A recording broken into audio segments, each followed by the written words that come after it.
ഒരു കാരണവുമില്ലാതെ എല്ലാരുമല്ല, ചിലർ നിങ്ങളെ ഉപദ്രവിച്ചുകൊണ്ടിരിക്കുകയാണോ?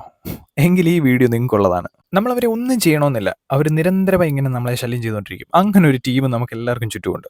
ചില സമയങ്ങളെങ്കിലും നമ്മളവരോട് എതിർത്ത് ഫൈറ്റ് ചെയ്യാറുണ്ട് നമ്മുടെ വേർഡ്സിലൂടെ. അതിലൂടെ നമ്മുടെ എനർജി വെറുതെ വേസ്റ്റായി പോയിക്കൊണ്ടിരിക്കുകയാണ്. Hey wait. ഇതിന്റെ പോക്ക് എങ്ങോട്ടെന്നാണ് നിങ്ങൾ ചിന്തിക്കുന്നത്? പറഞ്ഞുതരാം. എല്ലാ സിറ്റുവേഷൻസും പ്രതികരിക്കാനുള്ളതല്ല. പിന്നെ എടാ, ഇന്ന് നമ്മുടെ ഫൈനൽ ഡേ ആണ് കൊൽക്കത്തയിലെ. കറക്കമെല്ലാം അതിന്റെ കൂട്ടത്തിലങ്ങ് നടക്കും. നമുക്ക് കാര്യത്തിലേക്ക് കടക്കാം. ഞാനൊരു കഥ വായിച്ചു. പരുന്തിന്റെയും കാക്കകളുടെയും കഥ. ഒരു പരുന്തിന്റെ യാത്രയിൽ കുറേ കാക്കകൾ ചുറ്റും നിന്ന് ഇതിനെ ആക്രമിക്കാനായിട്ട് തുടങ്ങി. ആദ്യമൊക്കെ ആ പരുന്ത് ആ ചിറക് കൊണ്ട് അതിനെയൊക്കെ എതിർക്കാൻ ശ്രമിച്ചെങ്കിലും ആ പരുന്ത് ആ കാക്കകളോട് ഫൈറ്റ് ചെയ്യുന്നത് നിർത്തി അതിന്റെ ഗിയർ നേരെ ചേഞ്ച് ചെയ്തിട്ട് അത് ഉയരങ്ങളിലേക്ക് പറക്കാനായിട്ട് ആരംഭിച്ചു. കാക്കകളും വിട്ടുകൊടുത്തില്ല കേട്ടോ. നേരെ പോയി പരുന്തിന്റെ പുറകിൽ. പരുന്ത് ഒന്നുകൂടെ ഗിയർ ചേഞ്ച് ചെയ്ത് അതിന്റെ ഹൈ ഓൾട്ടിറ്റ്യൂഡിലേക്ക് കയറി.